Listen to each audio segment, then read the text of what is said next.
PSC ഡയറിയിലേക്ക് സ്വാഗതം.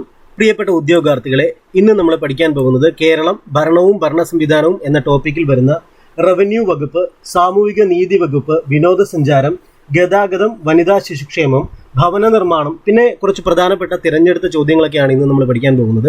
ഇത് കേരള PSCയുടെ 65ാം വാർഷിക വിശേഷാൽ പതിപ്പിൽ കൊടുത്തിട്ടുള്ള വിവരങ്ങളാണ് നമ്മൾ പഠിച്ചുകൊണ്ടിരിക്കുന്നത്. ഇതേ പുസ്തകത്തിൽ തന്നെ പ്രധാനപ്പെട്ട എല്ലാ സബ്ജക്റ്റുകളുടെയും ക്ലാസ്സുകളും പ്ലേലിസ്റ്റ് ക്രിയേറ്റ് ചെയ്തിട്ടുണ്ട്. അതുകൂടാതെ ഇതേ പുസ്തകത്തിലെ സ്റ്റേറ്റ്മെന്റ് ടൈപ്പ് ചോദ്യങ്ങളുടെ 20 സെറ്റ് ക്വസ്റ്റ്യൻസ് ഓൾറെഡി നമ്മൾ വർക്കൗട്ട് ചെയ്തു കഴിഞ്ഞു. അതിന്റെ പ്ലേലിസ്റ്റും ക്രിയേറ്റ് ചെയ്തിട്ടുണ്ട്. നിങ്ങൾ ആദ്യമായിട്ടാണ് ഈ ചാനൽ കാണുന്നതെങ്കിൽ തീർച്ചയായിട്ടും ഈ ചാനൽ സബ്സ്ക്രൈബ് ചെയ്യുക, ബെല്ലൈക്കൺ എനേബിൾ ചെയ്യുക. നിങ്ങൾ പ്ലേലിസ്റ്റ് സന്ദർശിച്ച് ആ ക്ലാസ്സുകളെല്ലാം കാണാൻ ശ്രമിക്കുക. നല്ലൊരു റിവിഷൻ ആയിരിക്കും നിങ്ങൾക്ക് ഈ ക്ലാസ്സുകളൊക്കെ കണ്ടു കഴിഞ്ഞാൽ. പിന്നെ ഈ റിവിഷൻ്റെ കാര്യം പറയുമ്പോഴാണ് നിങ്ങൾ എത്രത്തോളം പഠിച്ചു എന്നത് ശരിക്കും അത് കുറേ പഠിച്ചു പോയിട്ട് കാര്യമില്ല. പരീക്ഷയുടെ ഒരു വിജയം നിർണ്ണയിക്കുന്നത് നിങ്ങളുടെ റിവിഷൻ തന്നെയാണ്. അപ്പോൾ ഇനിയുള്ള സമയങ്ങളിൽ നിങ്ങൾ മാക്സിമം 1-2 മണിക്കൂർ റിവിഷന് വേണ്ടി പ്രത്യേകം മാറ്റിവെക്കുക. നിങ്ങൾ പഠിച്ചതൊക്കെ നന്നായിട്ട് റിവൈസ് ചെയ്യുക. അപ്പം നമുക്ക് ഇന്നത്തെ ടോപ്പിക്കിലേക്ക്, ആദ്യത്തെ പോയിന്റിലേക്ക് നമുക്ക് കിടക്കാം. അപ്പോൾ ആദ്യത്തെ ഒരു സബ് ടോപ്പിക് എന്ന് പറയുന്നത് റവന്യൂ വകുപ്പാണ്. റവന്യൂ വകുപ്പിനെ കുറിച്ചിട്ടാണ് നമ്മൾ പഠിക്കാൻ പോകുന്നത്. അപ്പോൾ ആദ്യത്തെ പോയിന്റ് നോക്കാം. തിരുവിതാംകൂറിൽ ഉണ്ടായിരുന്ന മണ്ഡപത്തും വാതിലിന് തുല്യമായ ഇപ്പോഴത്തെ ഭരണഘടകമാണ് താലൂക്ക് എന്നറിയപ്പെടുന്നത്. അപ്പോൾ ഇപ്പം നമ്മൾ പറയുന്നത് എന്താണ്? താലൂക്ക് എന്നാണല്ലേ പറയുന്നത്. അപ്പോൾ താലൂക്ക് അല്ലെ, താലൂക്കിന് പണ്ട് പറഞ്ഞിരുന്നത് എങ്ങനെയാണ്? തിരുവിതാംകൂറിൽ ഭരണകാലത്ത് പറഞ്ഞിരുന്നത് മണ്ഡപത്തും വാതിൽ എന്നാണല്ലേ, അല്ലെങ്കിൽ മണ്ഡപത്തും വാതുക്കൽ എന്നൊക്കെയാണ് അറിയപ്പെട്ടിരുന്നത്. അപ്പോൾ തിരുവിതാംകൂറിൽ മണ്ഡപത്തും വാതുക്കൽ എന്നറിയപ്പെട്ടിരുന്നത് ഇന്ന് ഏത് പേരിലാണ് അറിയപ്പെടുന്നത്? താലൂക്ക് എന്നാണ് അറിയപ്പെടുന്നത്. അടുത്തത്, കൊച്ചി രാജ്യത്ത് താലൂക്കുകൾ അറിയപ്പെട്ടിരുന്ന പേര് കോവിലകത്തും വാതുക്കലുകൾ എന്നാണ്. കോവിലകത്തും വാതുക്കലുകൾ, അതായത് നമുക്കറിയാലോ, പഴയ കേരളത്തിൽ അല്ലെ തിരുവിതാംകൂറുണ്ട്, കൊച്ചി രാജ്യമുണ്ട് അല്ലെ, പിന്നെ മലബാറുണ്ട് അല്ലെ, അങ്ങനെ നമുക്കറിയാം പല പ്രവിശ്യകളുണ്ട്. ഇന്നത്തെ കേരളം പോലല്ല, പണ്ടത്തെ കേരളം പഠിക്കും നമുക്കറിയാം. അവിടെ തിരുവിതാംകൂറിൽ മണ്ഡപത്തും വാതുക്കൽ എന്നറിയപ്പെടുന്നത് കൊച്ചിയിൽ എങ്ങനെയാണ് അറിയപ്പെടുന്നത്? കോവിലകത്തും വാതുക്കലുകൾ എന്നാണ് അല്ലെ. അപ്പൊ ഈ രണ്ട് പേരും ഏതാണ് ശരിക്കും പറയുന്നത്? താലൂക്കാണല്ലേ, താലൂക്കിനെയാണ് സൂചിപ്പിക്കുന്നത്. അതായത് തിരുവിതാംകൂറിൽ താലൂക്ക് അറിയപ്പെട്ടിരുന്നത് മണ്ഡപത്തും വാതുക്കലുകൾ എന്നാണ്. അതേപോലെ തന്നെ കൊച്ചി രാജ്യത്ത് അറിയപ്പെടുന്നത് കോവിലകത്തും വാതിലുകൾ എന്നാണ് അറിയപ്പെട്ടിരുന്നത്. അത്രയേ ഉള്ളൂ. ജില്ലകൾ തിരുവിതാംകൂറിൽ അല്ലെ 1949 മുമ്പ് ഏത് പേരിലാണ് അറിയപ്പെട്ടിരുന്നത്? ജില്ലകൾ അല്ലെ. ഇപ്പൊ നമ്മൾ താലൂക്ക് ഏത് പേരിലാണ് അറിയപ്പെട്ടിരുന്നത് എന്ന് നമ്മൾ പഠിച്ചു. തിരുവിതാംകൂറിൽ ഏത് പേരിലാണ്, അതേപോലെ കൊച്ചി രാജ്യത്ത് ഏത് പേരിലാണ് താലൂക്ക് അറിയപ്പെട്ടിരുന്നതെന്ന് പഠിച്ചു. ഇനി ജില്ലകൾ തിരുവിതാംകൂറിൽ 1949 മുമ്പ് എന്ത് പേരിലാണ് അറിയപ്പെട്ടിരുന്നത്? റവന്യൂ ഡിവിഷൻ എന്നാണ്. റവന്യൂ ഡിവിഷൻ അല്ലെ, നമ്മുടെ ഇപ്പോഴത്തെ ജില്ല, നിങ്ങളുടെ ജില്ല ഏതാണ് അല്ലെ, ആ ജില്ല അല്ലെ, അത് റവന്യൂ ഡിവിഷൻ എന്നാണ് 1949 മുമ്പ് തിരുവിതാംകൂറിൽ അറിയപ്പെട്ടിരുന്നത്. തിരുവിതാംകൂറിൽ ഉണ്ടായിരുന്ന ഡിവിഷൻ പേഷ്കാർക്ക് തുല്യമായ ഇപ്പോഴത്തെ പദവി ഏതാണ്? അതാണ് ജില്ലാ കളക്ടർ അല്ലെ. ഇപ്പോൾ നമ്മൾ ജില്ലാ കളക്ടർ വിളിക്കുന്ന അദ്ദേഹം അല്ലെ, പണ്ട് തിരുവിതാംകൂർ ഭരണകാലത്ത് ഏത് പേരിൽ അറിയപ്പെട്ടിരുന്നു? ഡിവിഷൻ പേഷ്കാർ അല്ലെ, ഡിവിഷൻ പേഷ്കാർ എന്നറിയപ്പെടുന്നു. അന്ന് തിരുവിതാംകൂർ കാലത്ത് ജില്ല എങ്ങനെ അറിയപ്പെടുന്നു? റവന്യൂ ഡിവിഷൻ എന്നറിയപ്പെട്ടിരുന്നു. തിരുവിതാംകൂർ ഭരണകാലഘട്ടത്തിൽ താലൂക്കുകൾ എങ്ങനെ അറിയപ്പെട്ടിരുന്നു? മണ്ഡപത്തും വാതുക്കലുകൾ എന്നറിയപ്പെട്ടിരുന്നു അല്ലെ. അപ്പൊ കൊച്ചി രാജ്യത്ത് താലൂക്കുകൾ എങ്ങനെ അറിയപ്പെട്ടിരുന്നു? കോവിലകത്തും വാതിലുകൾ എന്നറിയപ്പെട്ടിരുന്നു അല്ലെ. ഓക്കെ, അപ്പോൾ ഇനി അടുത്തൊരു പോയിന്റ് നമുക്ക് നോക്കാം. ഭൂമി സംബന്ധമായ യൂണിക് തണ്ടപ്പേർ നമ്പറിനെ ആധാറുമായി ലിങ്ക് ചെയ്യാൻ തീരുമാനിച്ച ആദ്യ സംസ്ഥാനമാണ് നമ്മുടെ കേരളം അല്ലെ. അപ്പൊ നോക്ക്, ഭൂമി സംബന്ധമായ യൂണിക് തണ്ടപ്പേർ നമ്പറിനെ ആധാറുമായി ലിങ്ക് ചെയ്യാൻ തീരുമാനിച്ച ആദ്യ സംസ്ഥാനം ഏതാണ്? നമ്മുടെ കേരളമാണ് അല്ലെ, നമ്മുടെ കേരളമാണ്. അടുത്തത്, RDO എന്നതിന്റെ പൂർണ്ണ രൂപം എന്താണെന്ന്. RDO ഇത് നമ്മൾ കേട്ടിട്ടുണ്ടല്ലേ, RDO എന്നൊക്കെ നമ്മൾ കേട്ടിട്ടുണ്ട്. പക്ഷെ നമ്മൾ ഈ നിത്യജീവിതത്തിൽ കേൾക്കുന്ന പല കാര്യങ്ങളുടെയും ഫുൾ ഫോം ഒന്നും അറിയില്ല അല്ലെ, നമ്മൾ ചോദിക്കാനും പോകാറില്ല. RDO എന്നതിന്റെ പൂർണ്ണ രൂപം എന്താണ്? റവന്യൂ ഡിവിഷണൽ ഓഫീസർ എന്നാണ്. RDO റവന്യൂ ഡിവിഷണൽ ഓഫീസർ ആണ് RDO അല്ലെ. ഈ നമ്മൾ സിനിമയിലൊക്കെ കണ്ടിട്ടുള്ള ചില പോസ്റ്റിൽ അല്ലെ RDO എന്നൊക്കെ പറയുന്നത് കേട്ടിട്ടുണ്ട്. അപ്പൊ ഇനി RDO എന്ന് കേട്ടാൽ എന്ത് മനസ്സിലാക്കാം? റവന്യൂ ഡിവിഷണൽ ഓഫീസർ എന്നാണ്. ഏതു വർഷമാണ് ഡിവിഷൻ പേഷ്കാരുടെ തസ്തിക ജില്ലാ കളക്ടർ എന്ന് പുനർനാമകരണം ചെയ്തത്? 1949 കേട്ടോ. ഒന്ന് നോട്ട് ചെയ്തോളൂ കേട്ടോ. ഇപ്പോൾ ഈ പുതിയതായിട്ട് ഉൾപ്പെടുത്തിയിരിക്കുന്ന കേരളം ഭരണവും ഭരണ സംവിധാനവും എന്ന ടോപ്പിക്ക് അതൊരു റാങ്ക് മേക്കിംഗ് ആയിട്ടുള്ള ഒരു ടോപ്പിക്ക് തന്നെയാണ്. അവിടെ ഇവിടെയായിട്ട് ചിതറിക്കിടന്ന കുറേ ടോപ്പിക്കുകൾ എല്ലാം കൂടെ ഒരു ക്രോഡീകരിച്ച് ഒരു വ്യക്തത വന്നിട്ടുണ്ട് കേരളം ഭരണവും ഭരണ സംവിധാനവും എന്ന ടോപ്പിക്കിൽ. അതുകൊണ്ട് നന്നായിട്ട് മനസ്സിലാക്കി വെക്കുക. ഏത് വർഷമാണ് ഡിവിഷൻ പേഷ്കാരുടെ തസ്തിക ജില്ലാ കളക്ടർ എന്ന് പുനർനാമകരണം ചെയ്തത്? 1949. അടുത്തൊരു പോയിന്റ് നോക്കുക. ജില്ലയിലെ വികസന പ്രവർത്തനങ്ങൾക്കായി സർക്കാർ ഖജനാവിലേക്ക് വരുമാനം കൂട്ടുന്ന പ്രധാന ഉദ്യോഗസ്ഥനാണ് ജില്ലാ കളക്ടർ. ജില്ലാ കളക്ടർ അല്ലെ, നമ്മൾ വെറുതെ ജില്ലാ കളക്ടർ എന്ന് മാത്രമേ കേട്ടിട്ടുള്ളൂ. അദ്ദേഹത്തിന്റെ ഡ്യൂട്ടി എന്താണെന്നൊന്നും നമുക്കറിയില്ല അല്ലെ. ഓക്കെ, അപ്പൊ അദ്ദേഹത്തിന്റെ ഒരു ഡ്യൂട്ടിയിൽ വരുന്നതാണിത്. എന്താണ് ജില്ലാ കളക്ടർ അല്ലെ? ജില്ലയിലെ വികസന പ്രവർത്തനങ്ങൾക്കായി സർക്കാർ ഖജനാവിലേക്ക് വരുമാനം കൂട്ടുന്ന പ്രധാന ഉദ്യോഗസ്ഥനാണ് നമ്മുടെ ജില്ലാ കളക്ടർ. അതേപോലെ ജില്ലാ മജിസ്ട്രേറ്റ് കൂടിയായി അറിയപ്പെടുന്നത് ജില്ലാ കളക്ടറാണ്. ഇതൊരു പക്ഷേ നിങ്ങൾ മമ്മൂട്ടി അല്ലെ മമ്മൂക്കയുടെ ദ കിങ് എന്നുള്ള സിനിമയിൽ കണ്ടിട്ടുണ്ടെങ്കിൽ നിങ്ങൾക്ക് അറിയാൻ പറ്റും അല്ലെ. ജില്ലാ കളക്ടർ അദ്ദേഹം ഏതോ ഒരു ഘട്ടത്തിൽ പറയുന്നുണ്ട്, മജിസ്ട്രേറ്റിന്റെ അധികാരം കൂടെ വിനിയോഗിച്ചുകൊണ്ട് ഒരാളെ അറസ്റ്റ് ചെയ്യുന്നു എന്നും പറഞ്ഞിട്ട് കൊണ്ടുപോകത്തില്ല. ആ സിനിമ ഇനി നിങ്ങൾ കാണുമ്പോൾ ശ്രദ്ധിക്കുക, അങ്ങനെ ഒരു വാക്ക് അദ്ദേഹം പറയുന്നുണ്ട്. അതായത് അത്രയേ ഉള്ളൂ, ജില്ലാ കളക്ടർ എന്ന് പറഞ്ഞാൽ അദ്ദേഹത്തിന് ജില്ലാ മജിസ്ട്രേറ്റിന്റെ പവർ കൂടി ഉണ്ട്. അത് മനസ്സിലാക്കി വെക്കുക. ജില്ലാ മജിസ്ട്രേറ്റ് കൂടിയായി അറിയപ്പെടുന്നത് ജില്ലാ കളക്ടറാണ്. റവന്യൂ ഗൈഡ് പ്രസിദ്ധീകരിക്കുന്ന സ്ഥാപനം institute of land and disaster management ആണ്. റവന്യൂ ഗൈഡ് പ്രസിദ്ധീകരിക്കുന്ന സ്ഥാപനം ഏതാണ്? Institute of land and disaster management ആണ്. അടുത്ത പോയിന്റ് നമുക്ക് നോക്കാം. അടുത്ത പോയിന്റ്, ലാൻഡ് റവന്യൂ വകുപ്പിന്റെ തലവൻ. ലാൻഡ് റവന്യൂ വകുപ്പ് അല്ലെ, ലാൻഡ് റവന്യൂ വകുപ്പിന്റെ തലവൻ ആരാണ്? ലാൻഡ് റവന്യൂ കമ്മീഷണറാണ്. ലാൻഡ് റവന്യൂ കമ്മീഷണറാണ് ലാൻഡ് റവന്യൂ വകുപ്പിന്റെ തലവൻ. Institute of land and disaster മാനേജ്മെന്റിന്റെ ആസ്ഥാനം എവിടെയെന്ന് ചോദിച്ചാൽ അത് തിരുവനന്തപുരമാണ് അല്ലെ. എന്താണ്? Institute of land and disaster മാനേജ്മെന്റിന്റെ ആസ്ഥാനം തിരുവനന്തപുരമാണ്. ഇനി താലൂക്കിന്റെ ഭരണത്തലവൻ എങ്ങനെ അറിയപ്പെടുന്നു? തഹസിൽദാർ എന്നറിയപ്പെടുന്നു അല്ലെ. താലൂക്കിന്റെ ഭരണത്തലവൻ എങ്ങനെ അറിയപ്പെടുന്നു? തഹസിൽദാർ എന്നറിയപ്പെടുന്നു അല്ലെ. അയാൾ കഥ എഴുതുകയാണെന്ന സിനിമയിൽ, മോഹൻലാലിന്റെ സിനിമയിൽ ഈ തഹസിൽദാർ എന്നൊക്കെ ഒത്തിരി പ്രാവശ്യം പറയുന്നില്ലേ? അതൊരു അല്ലെ രസകരമായ സിനിമയാണ്. അപ്പോൾ പല കാര്യങ്ങളും നമ്മുടെ നിത്യജീവിതത്തിലൂടെ കടന്നുപോയിട്ടുണ്ട്. അന്ന് ഈ പേരുകളൊക്കെ നമ്മൾ കേട്ടിട്ടുണ്ട് അല്ലെ. പക്ഷെ അതൊക്കെ നമ്മളിപ്പോൾ കൃത്യമായിട്ട് പഠിച്ചു വയ്ക്കണം അല്ലെ. ഭരണ സംവിധാനത്തിൽ വരുന്നതാണ്. കേരളത്തിലെ റവന്യൂ ഡിവിഷനുകളുടെ എണ്ണം 27 കേരളത്തിലെ റവന്യൂ ഡിവിഷനുകളുടെ എണ്ണം 27. താലൂക്കിന്റെ ഭരണത്തലവൻ തഹസിൽദാർ എന്നറിയപ്പെടുന്നു. ഒരു റവന്യൂ ഡിവിഷൻ മാത്രമുള്ള ഏക ജില്ലയാണ് നമ്മുടെ വയനാട് അല്ലെ. ഒരു റവന്യൂ ഡിവിഷൻ മാത്രമുള്ള ഏക ജില്ലയാണ് വയനാട്. കേരളത്തിന്റെ വടക്കേ അറ്റത്തെ താലൂക്ക് ചോദിച്ചാൽ അത് മഞ്ചേശ്വരമാണ്. കേരളത്തിന്റെ വടക്കേ അറ്റത്തെ താലൂക്ക് അത് മഞ്ചേശ്വരമാണ്. കേരളത്തിന്റെ തെക്കേ അറ്റത്തെ താലൂക്കാണ് ചോദിക്കുന്നതെങ്കിൽ അത് നെയ്യാറ്റിൻകരയാണ് അല്ലെ. കേരളത്തിന്റെ തെക്കേ അറ്റത്തെ താലൂക്ക് നെയ്യാറ്റിൻകരയാണ്. ഇനി അടുത്തതായിട്ട് നമ്മൾ പഠിക്കാൻ പോകുന്നത് സാമൂഹിക നീതി വകുപ്പിനെ കുറിച്ചിട്ടാണ്. സാമൂഹിക നീതി വകുപ്പ്. ട്രാൻസ്ജെൻഡർ വിഭാഗക്കാർക്കുള്ള വിദൂര വിദ്യാഭ്യാസ സാമ്പത്തിക സഹായ പദ്ധതിയാണ് വർണ്ണം എന്നറിയപ്പെടുന്നത് അല്ലെ. ട്രാൻസ്ജെൻഡർ അല്ലെ, കഴിഞ്ഞിട വരെ ട്രാൻസ്ജെൻഡർ വിഭാഗത്തിന് നമ്മുടെ സമൂഹത്തിൽ ഒരു സ്ഥാനമൊന്നും കൊടുത്തിരുന്നില്ല. വളരെ അവജ്ഞയോടെയാണ് കണ്ടിരുന്നത് അല്ലെ. ഇപ്പൊ ശരിക്കും പറഞ്ഞാൽ നമ്മുടെ സമൂഹം അവരെ ഉൾക്കൊള്ളാൻ തുടങ്ങി അല്ലെ. അവരുടേതായിട്ടുള്ള കുഴപ്പം കൊണ്ടല്ല അവരല്ലേ, അവരും നമ്മുടെ സമൂഹത്തിൽ ജീവിക്കേണ്ടവരാണ്. നമ്മുടെ ഭൂമിയുടെ അവകാശികൾ തന്നെയാണ് അല്ലെ. അവർക്കും നമുക്കുള്ള അവകാശങ്ങളൊക്കെ അവർക്കും ഉണ്ട്. അവർക്കും ജീവിക്കാനുള്ള അവകാശമുണ്ട് നമ്മളോടൊപ്പം തന്നെ. അപ്പോൾ ആ ഒരു അക്സെപ്റ്റൻസ് വന്നു കഴിഞ്ഞു അവർക്കല്ലേ. അപ്പോൾ ട്രാൻസ്ജെൻഡർ വിഭാഗക്കാരെ ഒരു തരത്തിലും മാറ്റി നിർത്തേണ്ട കാര്യമില്ല. അപ്പോൾ അവർക്കുള്ള വിദൂര വിദ്യാഭ്യാസ സാമ്പത്തിക സഹായ പദ്ധതിയാണ് വർണ്ണം എന്നറിയപ്പെടുന്നത്. മഴവില്ല് അല്ലെ, മഴവില്ല് പദ്ധതി ഏത് വിഭാഗത്തിലുള്ള വ്യക്തികളുടെ ഉന്നമനമാണ് ലക്ഷ്യമിടുന്നത്? ട്രാൻസ്ജെൻഡർ വിഭാഗത്തിലുള്ള വ്യക്തികളുടെ ഉന്നമനമാണ് ലക്ഷ്യമിടുന്നത്. മത്സര പരീക്ഷകൾക്ക് തയ്യാറെടുക്കുന്ന ട്രാൻസ്ജെൻഡർ വ്യക്തികൾക്ക് സാമ്പത്തിക സഹായം അനുവദിക്കുന്നതിനുള്ള പദ്ധതിയാണ് യത്നം എന്നറിയപ്പെടുന്നത്. യത്നം അല്ലെ. നോക്കുകയല്ല, നല്ല പദ്ധതിയാണ്. അവരെ കൂടെ മുഖ്യധാരയിലേക്ക് കൊണ്ടുവരാനുള്ള പദ്ധതിയാണ് അല്ലെ. അപ്പൊ ഇപ്പൊ നമ്മൾ പഠിച്ച പദ്ധതികൾ ഏതൊക്കെയാണോ? ഒന്ന് വർണ്ണം എന്താണെന്ന് നിങ്ങൾക്ക് മനസ്സിലേക്ക് ആലോചിക്കാൻ പറ്റുന്നുണ്ടോ? അങ്ങനെ പറ്റുന്നുണ്ടെങ്കിൽ നിങ്ങൾ വിജയിച്ചു അല്ലെ. എന്താണ് വർണ്ണം എന്ന പദ്ധതി? ട്രാൻസ്ജെൻഡർ വിഭാഗക്കാർക്കായുള്ള വിദൂര വിദ്യാഭ്യാസ സാമ്പത്തിക സഹായ പദ്ധതി. അങ്ങനെ തന്നെ ഓർത്തിരിക്കണം കേട്ടാ. വർണ്ണം എന്ന് പറഞ്ഞാൽ എന്തിനാ? പട്ടം പറപ്പിക്കാനുള്ളതാണ്? അല്ല. എന്താണ്? വിദൂര വിദ്യാഭ്യാസ സാമ്പത്തിക സഹായ പദ്ധതിയാണ് വർണ്ണം എന്നറിയപ്പെടുന്നത്. ഇനി മഴവിൽ എന്ന പദ്ധതി നിങ്ങൾ കേട്ടാൽ നിങ്ങളുടെ മനസ്സിലേക്ക് എന്ത് ഓടി വരണം? ഇതൊന്ന് ട്രാൻസ്ജെൻഡർ വിഭാഗത്തിനുള്ള പദ്ധതിയാണ് അല്ലെ. അങ്ങനെ ട്രാൻസ്ജെൻഡർ വിഭാഗത്തിലുള്ള വ്യക്തികളുടെ ഉന്നമനത്തിനുള്ള പദ്ധതിയാണ് എന്ന് ഓർമ്മ വരണം മഴവില്ല്. ഇനി മത്സര പരീക്ഷകൾക്ക് തയ്യാറെടുക്കുന്ന ട്രാൻസ്ജെൻഡർ വ്യക്തികൾക്ക് സാമ്പത്തിക സഹായം അല്ലെ.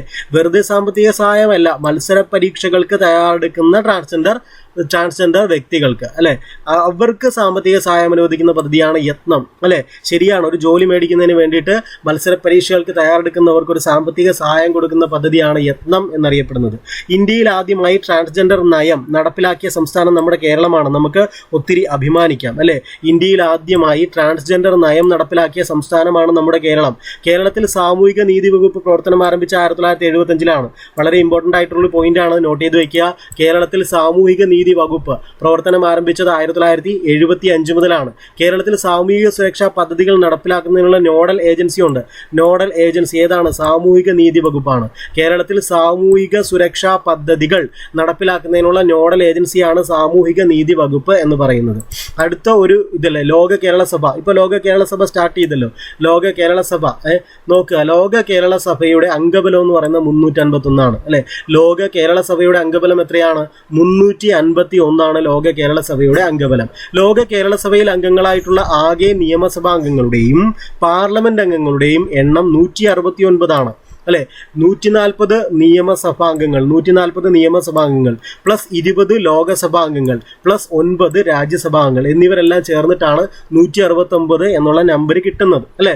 ഓക്കെ. അപ്പൊ ലോക കേരള സഭയിൽ അംഗങ്ങളായിട്ടുള്ള ആകെ നിയമസഭാംഗങ്ങളുടെയും പാർലമെന്റ് അംഗങ്ങളുടെയും എണ്ണം 169. ലോക കേരള സഭയുടെ ആദ്യ സമ്മേളനത്തിന് വേദിയായ നഗരം ഏതെന്ന് ചോദിച്ചാൽ അത് നമ്മുടെ തിരുവനന്തപുരമാണ്. ലോക കേരള സഭയുടെ ആദ്യ സമ്മേളനത്തിന് വേദിയായ നഗരം എവിടെയാണ്? തിരുവനന്തപുരമാണ്. ലോക കേരള സഭയുടെ ഉപനേതാവ് ആരാണെന്ന് ചോദിച്ചാൽ അത് പ്രതിപക്ഷ നേതാവാണ്. പ്രതിപക്ഷ നേതാവ്. ഇത് അറിഞ്ഞിരിക്കേണ്ട ഒരു പോയിന്റ് ആണ് കേട്ടോ, അങ്ങനെ തള്ളിക്കളയേണ്ട ഒരു പോയിന്റ് അല്ല. ലോക കേരള സഭ അല്ല ഇപ്പൊ നടന്നുകൊണ്ടിരിക്കുകയാണല്ലേ ലോക കേരള സഭ.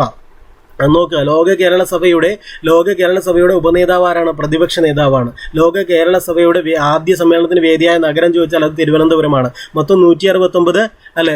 അതായത് ലോക കേരള സഭയിൽ അംഗങ്ങളായിട്ടുള്ള ആകെ നിയമസഭാംഗങ്ങളുടെയും പാർലമെന്റ് അംഗങ്ങളുടെയും എണ്ണം ചോദിച്ചാൽ അത് 169 ആണ്. 140 MLA-മാര്, 20 MP-മാര് അല്ലെ? അത് 20 ലോകസഭാ MP-മാരും 9 രാജ്യസഭാ അംഗങ്ങളും അല്ലെ? അങ്ങനെയാണ് 169 എത്തുന്നത്. ഇനി ലോക കേരള സഭയുടെ ആകെ അംഗബലം ചോദിച്ചാൽ അത് 351. ഇനി അടുത്തത് ലോക കേരള സഭാ നടപടികൾ അല്ലെ? കേരള സഭാ നടപടികൾ നിയന്ത്രിക്കുന്ന ആരെന്ന് ചോദിച്ചാൽ അത് സ്പീക്കറാണ്. ലോക കേരള സഭാ നടപടികൾ നിയന്ത്രിക്കുന്നത് സ്പീക്കറാണ്. സ്പീക്കർ.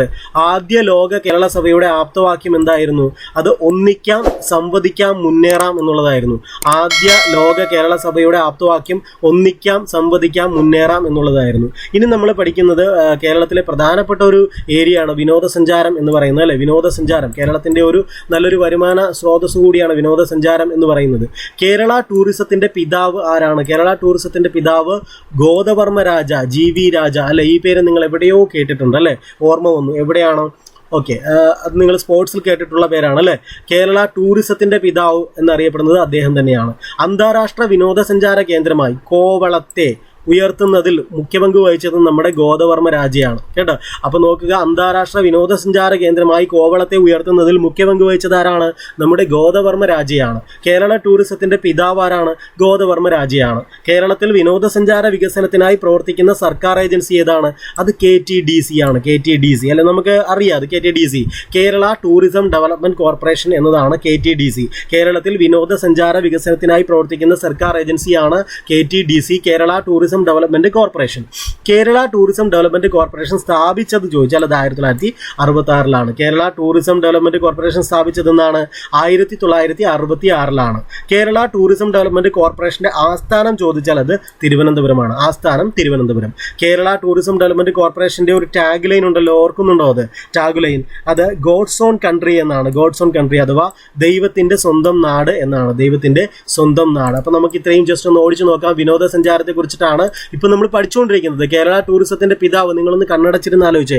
കേരള ടൂറിസത്തിന്റെ പിതാവ് ആരാണ്? GV രാജയാണ് അല്ലെ? ഗോദവർമ്മ രാജയാണ്. ഗോദവർമ്മ രാജ. എന്തുകൊണ്ടായിരിക്കും അല്ലെ? അത് ആ ഒരു പോയിന്റ് ഇവിടെ പറയുന്നുണ്ട് അല്ലെ? അന്താരാഷ്ട്ര വിനോദസഞ്ചാര കേന്ദ്രമായി കോവളത്തെ ഉയർത്തുന്നതിൽ മുഖ്യ പങ്ക് വഹിച്ചത് ഇദ്ദേഹമായിരുന്നു അല്ലെ? അതുകൂടി കൊണ്ടാണ് എന്ന് അറിയപ്പെടുന്നത് കേരള ടൂറിസത്തിന്റെ പിതാവ് എന്ന് ഗോദവർമ്മ രാജ അറിയപ്പെടുന്നത്. കേരളത്തിൽ വിനോദസഞ്ചാര വികസനത്തിനായി പ്രവർത്തിക്കുന്ന സർക്കാർ ഏജൻസിയാണ് KTDC. ഇത് നമുക്ക് അറിയാവുന്ന പോയിന്റ് ആണ്. എന്താണ് KTDC?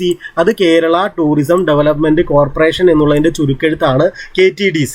Kerala tourism development corporation സ്ഥാപിതമായ വർഷം ചോദിച്ചാൽ അത് 1966 കേരള ടൂറിസം ഡെവലപ്മെന്റ് കോർപ്പറേഷന്റെ ആസ്ഥാനമോ അത് തിരുവനന്തപുരത്താണ്, തിരുവനന്തപുരം ജില്ലയിൽ അല്ലെ.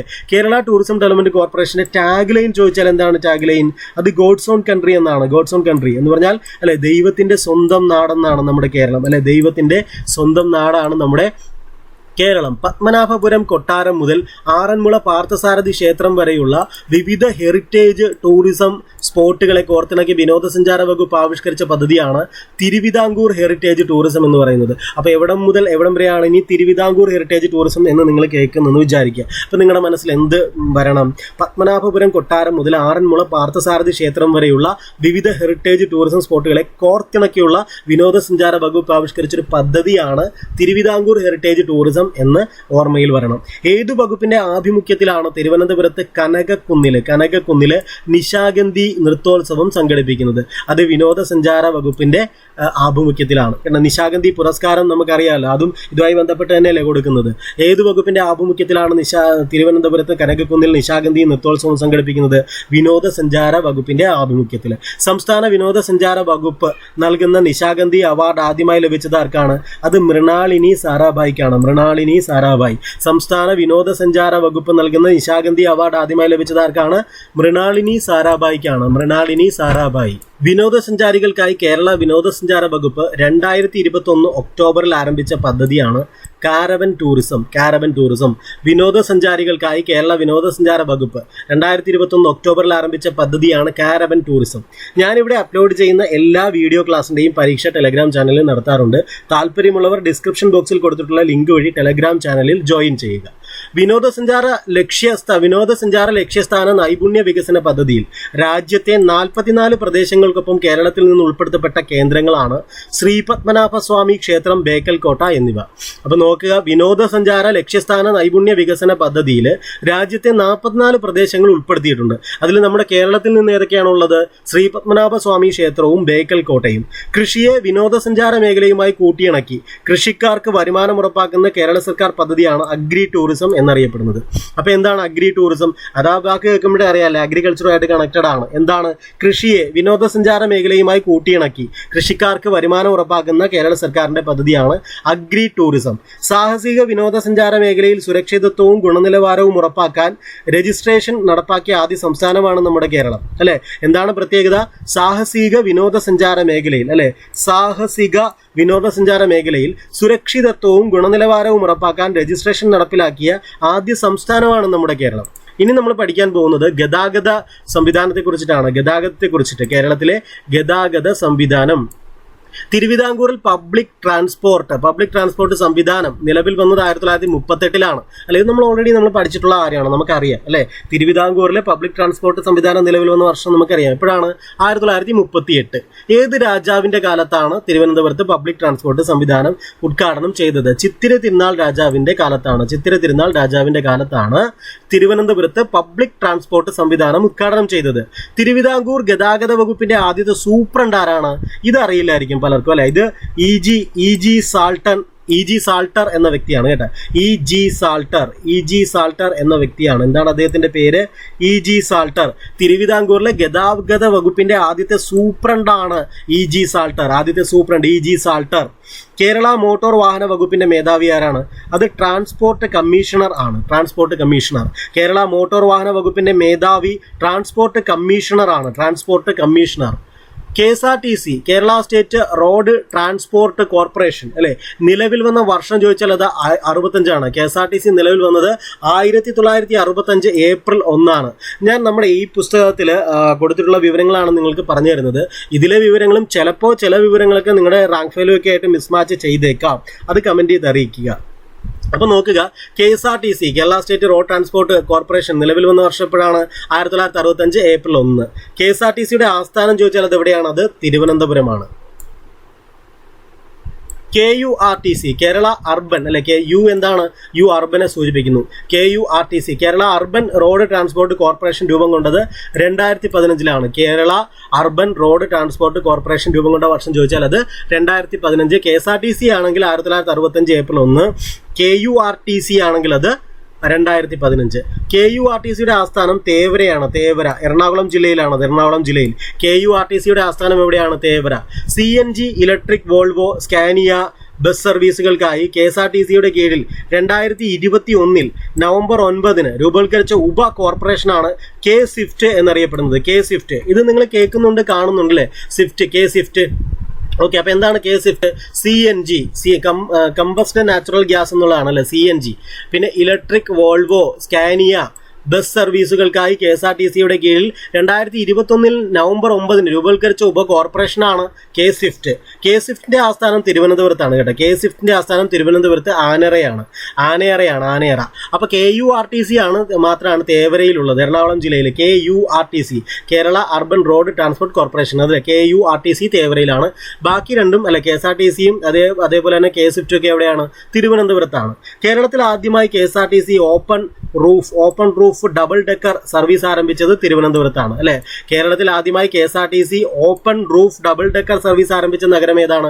തിരുവനന്തപുരമാണ്. KSRTCയുടെ മുഖ്യ വർക്ക്ഷോപ്പ് എവിടെയാണ്? അത് തിരുവനന്തപുരത്ത് പാപ്പനംകോടാണ് മുഖ്യ വർക്ക്ഷോപ്പ് അല്ലെ, പ്രധാന വർക്ക്ഷോപ്പ്. KSRTCയുടെ പ്രധാന വർക്ക്ഷോപ്പ് എവിടെയാണ്? പാപ്പനംകോട്, തിരുവനന്തപുരം അല്ലെ, തിരുവനന്തപുരം. വനിതാ ശിശുക്ഷേമ വകുപ്പിനെ കുറിച്ചിട്ടാണ് ഇനി നമുക്ക് പഠിക്കാനുള്ളത്. വനിതാ ശിശുക്ഷേമം അല്ലെ, വനിതാ ശിശുക്ഷേമം എന്തൊക്കെയാണെന്ന് നോക്കാം. അംഗനവാടി ഏത് വകുപ്പിന് കീഴിലാണ് പ്രവർത്തിക്കുന്നത്? അംഗനവാടി വനിതാ ശിശു വികസന വകുപ്പിന് കേട്ടോ, വനിതാ ശിശു വികസന വകുപ്പ്. അംഗനവാടി ഏത് വകുപ്പിന് കീഴിലാണ്? വനിതാ ശിശു വികസന വകുപ്പിന് കീഴിൽ. കേരളത്തിലെ വുമൺ ഹെൽപ്പ് ലൈൻ നമ്പർ എത്രയാണ്? 1091. 1091. കേരളത്തിലെ വുമൺ ഹെൽപ്പ് ലൈൻ നമ്പർ 1091. കേരളത്തിൽ സ്ത്രീകളുടെയും കുട്ടികളുടെയും സമഗ്ര വികസനം ഉറപ്പാക്കുന്നതിന് 2017 രൂപവത്കരിച്ച വകുപ്പാണ് വനിതാ ശിശു വികസന വകുപ്പ്. കേരളത്തിൽ സ്ത്രീകളുടെയും കുട്ടികളുടെയും സമഗ്ര വികസനം ഉറപ്പാക്കുന്നതിന് 2017 രൂപവത്കരിച്ച വകുപ്പാണ് വനിതാ ശിശു വികസന വകുപ്പ്. ഷീ ടാക്സി പദ്ധതി ആരംഭിച്ച 2013 ഷീ ടാക്സി പദ്ധതി ആരംഭിച്ച വർഷം 2013. എല്ലാ ജില്ലകളിലും സ്ത്രീധന നിരോധന ഉദ്യോഗസ്ഥരെ നിയമിച്ച് ഉത്തരവിറക്കിയ ആദ്യ സംസ്ഥാനമാണ് നമ്മുടെ കേരളം അല്ലെ. എന്താണ് പ്രത്യേകത? എല്ലാ ജില്ലകളിലും സ്ത്രീധന നിരോധന ഉദ്യോഗസ്ഥരെ നിയമിച്ച് ഉത്തരവിറക്കിയ ആദ്യ സംസ്ഥാനമാണ് നമ്മുടെ കേരളം. സ്ത്രീകളെയും കുട്ടികളെയും സംബന്ധിക്കുന്ന വിഷയങ്ങൾ കൈകാര്യം ചെയ്യുന്നതിനും കേന്ദ്ര പദ്ധതികൾ നടപ്പാക്കുന്നതിനുമുള്ള നോഡൽ ഏജൻസിയാണ് വനിതാ ശിശു വികസന വകുപ്പ് അല്ലെ. വനിതാ ശിശു വികസന വകുപ്പിന്റെ ഒരു ലക്ഷ്യം എന്താണ്? സ്ത്രീകളെയും കുട്ടികളെയും സംബന്ധിക്കുന്ന വിഷയങ്ങൾ കൈകാര്യം ചെയ്യുന്നതിനും കേന്ദ്ര പദ്ധതികൾ നടപ്പാക്കുന്നതിനുമുള്ള ഒരു നോഡൽ ഏജൻസിയാണ് വനിതാ ശിശു വികസന വകുപ്പ്. ഇനി തിരഞ്ഞെടുത്ത ചില ചോദ്യങ്ങളാണ് നമ്മൾ പഠിക്കാൻ പോകുന്നത്. അതിലാദ്യത്തെ നോക്കാം. എക്സൈസ് വകുപ്പിന്റെ തലവൻ ആരാണ്? അത് എക്സൈസ് കമ്മീഷണറാണ്. എക്സൈസ് വകുപ്പിന്റെ തലവൻ എക്സൈസ് കമ്മീഷണറാണ്. ഓൺലൈൻ മേഖലയിലെ സത്യവും അസത്യവും തിരിച്ചറിയാൻ കേരള സർക്കാർ ആവിഷ്കരിച്ച ഡിജിറ്റൽ മീഡിയ സാക്ഷരതാ പരിപാടിയാണ് സത്യമേവ ജയതേ. ഇതൊക്കെ ചോദിക്കാൻ സാധ്യതയുള്ളതാണ് കേട്ടോ. ഓൺലൈൻ മേഖലയിലെ സത്യവും അസത്യവും തിരിച്ചറിയാൻ കേരള സർക്കാർ ആവിഷ്കരിച്ച ഡിജിറ്റൽ മീഡിയ സാക്ഷരതാ പരിപാടിയാണ് സത്യമേവ ജയതേ. Gulati institute of finance and ടാക്സേഷന്റെ ആസ്ഥാനം തിരുവനന്തപുരത്ത് ശ്രീകാര്യത്താണ്. Gulati institute of finance and ടാക്സേഷന്റെ ആസ്ഥാനം എവിടെയാണ്? ശ്രീകാര്യം തിരുവനന്തപുരം ജില്ലയിലാണ്. അടുത്തൊരു പോയിന്റ് നോക്കുക. സെന്റർ ഫോർ ഡെവലപ്മെന്റ് സ്റ്റഡീസിന്റെ ആസ്ഥാനം തിരുവനന്തപുരമാണ്. സെന്റർ ഫോർ ഡെവലപ്മെന്റ് സ്റ്റഡീസിന്റെ ആസ്ഥാനം തിരുവനന്തപുരമാണ്. ഞാനിവിടെ പങ്കുവയ്ക്കുന്ന വിവരങ്ങൾ നിങ്ങൾക്ക് പ്രയോജനപ്പെടുന്നുണ്ടെങ്കിൽ നിങ്ങൾ തീർച്ചയായിട്ടും ലൈക്ക് ചെയ്യുക, നിങ്ങളുടെ സുഹൃത്തുക്കൾക്ക് ഷെയർ ചെയ്യുക. തൊഴിൽ വകുപ്പിന്റെ ആസ്ഥാന മന്ദിരം തൊഴിൽ ഭവൻ എന്നാണ് അറിയപ്പെടുന്നത്. തൊഴിൽ വകുപ്പിന്റെ ആസ്ഥാന മന്ദിരം അറിയപ്പെടുന്ന പേരെന്താണ്? തൊഴിൽ ഭവൻ എന്നാണ്. തൊഴിൽ Bhavan. Indian institute of diabetes എവിടെയാണ്? തിരുവനന്തപുരത്താണ്. തിരുവനന്തപുരത്ത് എവിടെ? പുലയനാർ കോട്ടയിലാണ് അല്ലേ. അത് നോക്കുക. ഇന്ത്യൻ ഇൻസ്റ്റിറ്റ്യൂട്ട് ഓഫ് ഡയബറ്റീസ് എവിടെയാണ്? Indian institute of diabetes Thiruvananthapuram ജില്ലയിലെ പുലയനാർ കോട്ടയിൽ. അസംഘടിത മേഖലയിലെ പരമ്പരാഗത നെയ്ത്തുകാരുടെ ക്ഷേമത്തിനും വികസനത്തിനുമായി 1968 രൂപവത്കരിച്ച സ്ഥാപനമാണ് ഹാൻവീവ് എന്നറിയപ്പെടുന്നത്. അസംഘടിത മേഖലയിലെ പരമ്പരാഗത നെയ്ത്തുകാരുടെ ക്ഷേമത്തിനും വികസനത്തിനുമായി 1968 രൂപവത്കരിച്ച സ്ഥാപനമാണ് ഹാൻവീവ്. അളവ്, തൂക്കം എന്നിവയിലെ നിലവാരം ഉറപ്പുവരുത്താനുള്ള സംസ്ഥാന സർക്കാരിലെ വകുപ്പാണ് ലീഗൽ മെട്രോളജി വകുപ്പ്. ഈ വകുപ്പ് കേട്ടിട്ടുണ്ടാവും. എന്താണെന്നൊരു ഐഡിയ ചിലർക്ക് ഉണ്ടായി കാണത്തില്ല അല്ലെ. ഇത്രയേ ഉള്ളൂ. ലീഗൽ മെട്രോളജി എന്ന് പറഞ്ഞാൽ ഇത്രയേ ഉള്ളൂ. എന്താ? അളവ്, തൂക്കം എന്നിവയിലെ നിലവാരം ഉറപ്പുവരുത്താനുള്ള സംസ്ഥാന സർക്കാരിലെ വകുപ്പാണ് ലീഗൽ മെട്രോളജി. എന്ന് വെച്ചാൽ എനിക്കൊന്ന് വർഷാവർഷം ആകുമ്പോഴേ നമ്മുടെ ചില കടകളിലൊക്കെ ഉപയോഗിക്കുന്ന ത്രാസൊക്കെ ഇല്ലേ, ത്രാസ്, അളവ് ത്രാസും, അതായത് വെയിറ്റ് നോക്കാൻ ഉപയോഗിക്കുന്ന കടകളിൽ വ്യവസായ ആവശ്യത്തിന് ഉപയോഗിക്കുന്നതൊക്കെ അതൊക്കെ കൊണ്ടുപോയിട്ട് എല്ലാ വർഷവും അത് കറക്റ്റാണോ എന്ന് ചെക്ക് ചെയ്യണം. എന്തെങ്കിലും കൃത്രിമം കാണിക്കുന്നുണ്ടോ, കറക്റ്റാണോ എന്ന് ചെക്ക് ചെയ്ത് സർട്ടിഫൈ ചെയ്യണമെന്നാണ് എൻ്റെ ഒരു അറിവ്. അതിന് വേണ്ടിയിട്ടുള്ളൊരു സ്ഥാപനമാണ് ലീഗൽ മെട്രോളജി അല്ലേ. അല്ലെങ്കിൽ കടക്കാരൊക്കെ അളവിലും തൂക്കത്തിലും ഒക്കെ കൃത്രിമം കാണിക്കുമല്ലോ, അത് എന്താണ്, അത് ഒഴിവാക്കാൻ വേണ്ടിയിട്ടാണ്. അളവ്, തൂക്കം എന്നിവയിലെ നിലവാരം ഉറപ്പുവരുത്താനുള്ള സംസ്ഥാന സർക്കാരിലെ വകുപ്പാണ് ലീഗൽ മെട്രോളജി എന്ന് പറയുന്ന വകുപ്പ്. ഒരുപക്ഷെ നിങ്ങൾക്ക് ജോലി കിട്ടുമ്പോൾ ഈ ലീഗൽ മെട്രോളജിയിലായിരിക്കാം ചിലപ്പോൾ ജോലി കിട്ടുക. സിവിൽ വിവാഹം എവിടെയാണ് രജിസ്റ്റർ ചെയ്യുന്നത്? സബ് രജിസ്ട്രാർ ഓഫീസിലാണ്. സിവിൽ വിവാഹം എവിടെയാണോ രജിസ്റ്റർ ചെയ്യുന്നത്? സബ് രജിസ്ട്രാർ ഓഫീസിൽ. നാഷണൽ ഇ ഗവേണൻസ് പ്ലാൻ നിലവിൽ വന്നത് 2006 മെയ് 18-നാണ്. എന്താണ് നാഷണൽ ഇ ഗവേണൻസ് പ്ലാൻ നിലവിൽ വന്നത് എന്നാണ്? 2006 മെയ് 18-നാണ്. ഭക്ഷ്യവസ്തുക്കളുടെ ഗുണമേന്മ ഉറപ്പുവരുത്തുന്ന സംസ്ഥാന സർക്കാരിലെ വകുപ്പാണ് ഭക്ഷ്യസുരക്ഷാ വകുപ്പ് അല്ലെ, ഫുഡ് സേഫ്റ്റി ഡിപ്പാർട്ട്മെന്റ് അല്ലെ. എന്താണ് ഭക്ഷ്യ വസ്തുക്കളുടെ ഗുണമേന്മ ഉറപ്പുവരുത്തുന്ന സംസ്ഥാന സർക്കാരിലെ വകുപ്പ് ഭക്ഷ്യസുരക്ഷാ വകുപ്പാണ്. സംസ്ഥാന ശാസ്ത്ര സാങ്കേതിക പരിസ്ഥിതി കൗൺസിൽ ചെയർമാൻ നമ്മുടെ മുഖ്യമന്ത്രിയാണ് അല്ലെ. സംസ്ഥാന ശാസ്ത്ര സാങ്കേതിക പരിസ്ഥിതി കൗൺസിൽ ചെയർമാൻ ആരാണ്, അല്ലെങ്കിൽ ആരായിരിക്കും? മുഖ്യമന്ത്രി ആയിരിക്കും. മലബാർ ക്യാൻസർ സെന്റർ സൊസൈറ്റിയുടെ ചെയർമാൻ മുഖ്യമന്ത്രിയാണ്. മലബാർ ക്യാൻസർ സെന്റർ സൊസൈറ്റിയുടെ ചെയർമാൻ ആരാണ്? മുഖ്യമന്ത്രിയാണ്. ഹരിത കേരളം മിഷന്റെ അധ്യക്ഷൻ മുഖ്യമന്ത്രിയാണ് അല്ലെ. അതേപോലെ കേരള സർക്കാരിന്റെ പ്രവാസികാര്യ വകുപ്പായ നോർക്ക എന്താണ്? നോൺ റെസിഡന്റ് കേരളൈറ്റ്സ് അഫയേഴ്സ്, അതാണ് നോർക്ക. അതിന്റെ ചെയർമാനും മുഖ്യമന്ത്രി തന്നെയാണ്. അപ്പോൾ മുഖ്യമന്ത്രി ചെയർമാനായിട്ടുള്ള കുറച്ച് കാര്യങ്ങൾ പറഞ്ഞല്ലോ, ഏതൊക്കെയാണ്? ഒന്ന്, സംസ്ഥാന ശാസ്ത്ര സാങ്കേതിക പരിസ്ഥിതി കൗൺസിലിന്റെ ചെയർമാൻ മുഖ്യമന്ത്രിയാണ്. മലബാർ ക്യാൻസർ സെന്റർ സൊസൈറ്റിയുടെ ചെയർമാൻ മുഖ്യമന്ത്രിയാണ്. ഹരിത കേരളം മിഷന്റെ ചെയർമാൻ മുഖ്യമന്ത്രിയാണ്. നോർക്കയുടെ non resident Keralites affairs chairman അല്ലെ, അതിന്റെ ചെയർമാൻ മുഖ്യമന്ത്രിയാണ്. അടുത്തൊരു പോയിന്റ്, മുൻകാല പ്രാബല്യത്തോടെ കേരള ലോകായുക്ത നിയമം നിലവിൽ വന്നത് 98 അല്ലെ, 1998. മുൻകാല പ്രാബല്യത്തോടെ കേരള ലോകായുക്ത നിയമം നിലവിൽ വന്ന വർഷം 1998. ആധുനിക വൈദ്യശാസ്ത്ര പഠനം നടത്തിവരുന്ന കേരളത്തിലെ സർക്കാർ സ്ഥാപനമാണ് Kerala university of health science. Kerala university of health science എന്താണ്? ആധുനിക വൈദ്യശാസ്ത്ര പഠനം നടത്തിവരുന്ന കേരളത്തിലെ സർക്കാർ സ്ഥാപനമാണ് Kerala university of health sciences. ഏത് സർക്കാർ പദ്ധതിയുടെ ആപ്തവാക്യമാണ്? പച്ചയിലൂടെ വൃത്തിയിലേക്ക് ഹരിത കേരളം മിഷൻ അല്ലെ. ഹരിത കേരളം മിഷന്റെ ആപ്തവാക്യമാണ് പച്ചയിലൂടെ വൃത്തിയിലേക്ക്. സംസ്ഥാന ശാസ്ത്ര സാങ്കേതിക പരിസ്ഥിതി കൗൺസിൽ നിലവിൽ വന്നത് 1972. സംസ്ഥാന ശാസ്ത്ര സാങ്കേതിക പരിസ്ഥിതി കൗൺസിൽ നിലവിൽ വന്ന വർഷം ചോദിച്ചാൽ അത് 1972. സംസ്ഥാനത്ത് കേന്ദ്ര നിയമങ്ങളുടെ മലയാളം പതിപ്പ് ആധികാരികമായി പ്രസിദ്ധീകരിക്കാൻ അധികാരമുള്ള സ്ഥാപനമാണ് ഔദ്യോഗിക ഭാഷാ കമ്മീഷൻ. നിയമനിർമ്മാണം അല്ലെ. എന്താണ്? സംസ്ഥാനത്ത് കേന്ദ്ര നിയമങ്ങളുടെ മലയാളം പതിപ്പ് ആധികാരികമായി പ്രസിദ്ധീകരിക്കാൻ അധികാരമുള്ള സ്ഥാപനം ഏതാണ്? ഔദ്യോഗിക ഭാഷാ കമ്മീഷനാണ്. നിയമനിർമ്മാണവുമായി ബന്ധപ്പെട്ടല്ലേ, നിയമനിർമ്മാണം. അടുത്തൊരു പോയിന്റ് നോക്കുക, സംസ്ഥാനത്തെ ഗവൺമെന്റ് ഓഫീസുകളിലെ അഴിമതിയെക്കുറിച്ച് അന്വേഷിക്കുന്നതിനായി സ്ഥാപിക്കപ്പെട്ട ഏജൻസിയാണ് സംസ്ഥാന വിജിലൻസ് കമ്മീഷൻ അല്ലെ. എന്താണ്? സംസ്ഥാന ഗവൺമെന്റ് ഓഫീസുകളിലെ അഴിമതി. സംസ്ഥാന ഗവൺമെന്റ് ഓഫീസുകളിലെ അഴിമതിയെക്കുറിച്ച് അന്വേഷിക്കുന്നതിനായി സ്ഥാപിക്കപ്പെട്ട ഏജൻസി സംസ്ഥാന വിജിലൻസ് കമ്മീഷനാണ്. Kerala state council for child വെൽഫെയറിന്റെ പ്രസിഡന്റ് മുഖ്യമന്ത്രിയാണ്. Kerala state council for child വെൽഫെയറിന്റെ പ്രസിഡന്റ് ആരാണ്? മുഖ്യമന്ത്രിയാണ്. കേരളത്തിന്റെ GST സ്റ്റേറ്റ് കോഡ് 32 അതറിയായിരിക്കും അല്ലെ. നമ്മൾ അവിടെ GST എന്ന് എഴുതി വെച്ചിരിക്കുന്നതിൽ 32 നിങ്ങൾ ശ്രദ്ധിച്ചിട്ടുണ്ടാവും. GST നമ്പറിൽ കേരളത്തിന്റെ GST സ്റ്റേറ്റ് കോഡ് എത്രയാണ്? 32. സംസ്ഥാന പട്ടികജാതി പട്ടികവർഗക്കാരെ കുറിച്ചുള്ള പഠനങ്ങളും ഗവേഷണങ്ങളും നടത്തുന്നതിനുള്ള സ്ഥാപനമാണ് കിർത്താഡ്സ്. ആസ്ഥാനം കോഴിക്കോടാണ്. കിർത്താഡ്സിന്റെ ആസ്ഥാനം എന്താണ്? സംസ്ഥാന പട്ടികജാതി പട്ടികവർഗക്കാരെ കുറിച്ചുള്ള പഠനങ്ങളും ഗവേഷണങ്ങളും നടത്തുന്നതിനുള്ള സ്ഥാപനമാണ് കിർത്താഡ്സ്. ആസ്ഥാനം കോഴിക്കോടാണ്. കേരള സ്റ്റേറ്റ് IT മിഷൻ സ്ഥാപിതമായത് 1999. കേരള സ്റ്റേറ്റ് IT മിഷൻ സ്ഥാപിതമായ വർഷം 1999. ഗ്രാമീണ ജനങ്ങളുടെ വിദ്യാഭ്യാസ നിലവാരം ഉയർത്തുന്നതിനും ദാരിദ്ര്യവും തൊഴിലില്ലായ്മയും പരിഹരിക്കുന്നതിനും ഗാന്ധിയൻ ആദർശങ്ങൾ പ്രചരിപ്പിക്കുന്നതിനും പ്രാധാന്യം നൽകി K. വിശ്വനാഥൻ സ്ഥാപിച്ച പ്രസ്ഥാനത്തിന്റെ പേരാണ് മിത്രനികേതൻ. ഇതാദ്യമായിട്ടായിരിക്കും കേൾക്കുന്നത് അല്ലെ. എന്താണ് മിത്രനികേതൻ എന്ന പേര് അല്ലെ? മിത്രനികേതൻ എന്താണ് സംഭവം? ഗ്രാമീണ ജനങ്ങളുടെ വിദ്യാഭ്യാസ നിലവാരം ഉയർത്തുന്നതിനും ദാരിദ്ര്യവും തൊഴിലില്ലായ്മയും പരിഹരിക്കുന്നതിനും ഗാന്ധിയൻ ആദർശങ്ങൾ പ്രചരിപ്പിക്കുന്നതിനും പ്രാധാന്യം നൽകി K. വിശ്വനാഥൻ സ്ഥാപിച്ച പ്രസ്ഥാനത്തിന്റെ പേരാണ് മിത്രനികേതൻ എന്നറിയപ്പെടുന്നത്.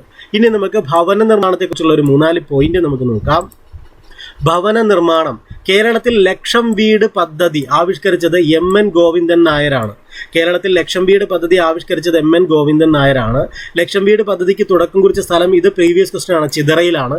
വർഷം ചോദിച്ചിട്ടുണ്ട് 1972. ഈ പേരും ചോദിച്ചിട്ടുണ്ട്. ഇത് മൂന്നെണ്ണവും ഇമ്പോർട്ടൻ്റ് ആണ്. സ്ഥലവും ഇമ്പോർട്ടൻ്റ് ആണ്, വർഷവും ഇമ്പോർട്ടൻ്റ് ആണ്. ഇത് ചോദിച്ചിട്ടുണ്ട്. കേരളത്തിൽ ലക്ഷം വീട് പദ്ധതി ആവിഷ്കരിച്ചത് ആര്? MN ഗോവിന്ദൻ നായർ അല്ലെ. ഈ ലക്ഷം വീട് പദ്ധതിക്ക് തുടക്കം കുറിച്ച സ്ഥലം എവിടെയാണ്? ചിതറ അല്ലെ. ഏത് വർഷമാണ്? 1972. കേരളത്തിലെ ഭവനരഹിതരുടെ പ്രശ്നങ്ങൾക്ക് സമഗ്ര പരിഹാരം കാണുക എന്ന ലക്ഷ്യത്തോടെ ആരംഭിച്ച പദ്ധതിയാണ് ലൈഫ് മിഷൻ അല്ലെ. ഇത് നിങ്ങൾ ഇടയ്ക്കിടയ്ക്ക് പത്രത്തിൽ കാണാറുണ്ട്. ലൈഫ് മിഷൻ, കേരളത്തിലെ ഭവനരഹിതരുടെ പ്രശ്നങ്ങൾക്ക് സമഗ്ര പരിഹാരം കാണുക എന്ന ലക്ഷ്യത്തോടെ ആരംഭിച്ച പദ്ധതിയാണ് ലൈഫ് മിഷൻ. EMS ഭവന നിർമ്മാണ പദ്ധതിക്ക് തുടക്കം കുറിച്ച സ്ഥലം എവിടെയെന്ന് ചോദിച്ചാൽ അത് കൊടകരയാണ്, തൃശ്ശൂർ ജില്ലയിലാണ്. ഇതും ഇമ്പോർട്ടൻ്റ് ആണ് കേട്ടോ. EMS ഭവന നിർമ്മാണ പദ്ധതിക്ക് തുടക്കം കുറിച്ച സ്ഥലം കൊടകര, തൃശ്ശൂർ ജില്ലയിൽ. അപ്പോൾ ഇനി ഒരു 2 ക്ലാസ്സോട് കൂടി നമ്മുടെ കേരളം ഭരണ സംവിധാനം എന്നുള്ളൊരു ടോപ്പിക്ക് ഈ പുസ്തകത്തിൽ തീരുകയാണ്. അപ്പോൾ നിങ്ങൾ ഇതിൻ്റെ പ്ലേലിസ്റ്റ് ക്രിയേറ്റ് ചെയ്തിട്ടുണ്ട്, അതുകൂടി കാണാൻ ശ്രമിക്കുക.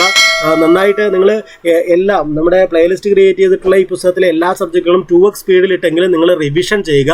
ഉറപ്പായിട്ടും നിങ്ങൾക്ക് ഒരു നഷ്ടവുമില്ല. ഈ അടുത്ത് നടന്ന നമ്മുടെ ഡിഗ്രി ലെവൽ പ്രിലിംസ് പരീക്ഷയുടെ 3 ഘട്ടത്തിലും എക്കണോമിക്സ് വിഭാഗത്തിൽ നിന്നുള്ള ചോദ്യങ്ങളൊക്കെ, അത് മാത്രമല്ല പല ചോദ്യങ്ങളും വന്നിട്ടുണ്ട്, എന്നാലും ടഫായിട്ടുള്ള ഒരു ഏരിയ എക്കണോമിക്സ് ആയിരുന്നു. അതിൽ നിന്നൊക്കെയുള്ള ചോദ്യങ്ങൾ നമ്മുടെ ഈ പുസ്തകത്തിൽ നിന്നാണ് വന്നിട്ടുള്ളത്. നിങ്ങളതുകൊണ്ട് ഇത് ഞാൻ പറയുന്നു നിങ്ങളോട്, നിങ്ങൾ 2x സ്പീഡിലെങ്കിലും ഇട്ട് ഈ പ്ലേലിസ്റ്റ് കണ്ട് മനസ്സിലാക്കാൻ ശ്രമിക്കുക. എല്ലാവർക്കും വിജയാശംസകൾ. Thank you.